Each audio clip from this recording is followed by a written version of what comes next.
Well, this was a largely civil debate with some clear outreach to voters who may not have known much about either of these guys.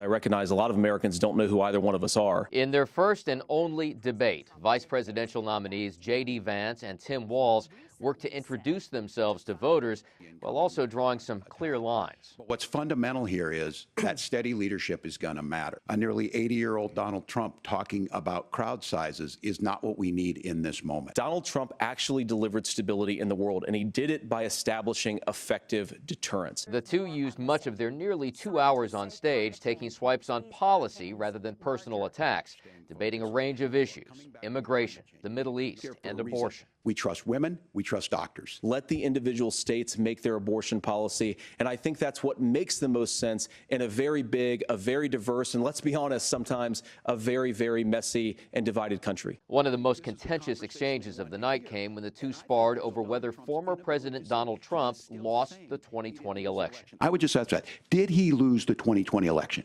Tim, I'm focused on the future. Did Kamala Harris censor Americans from speaking their mind in the wake of the 2020 COVID situation? That is a damning non-answer. For his part, Walz said he misspoke when he had claimed he had been in Hong Kong during the Tiananmen Square protests. And I'm a knucklehead at times, but it's always been about that.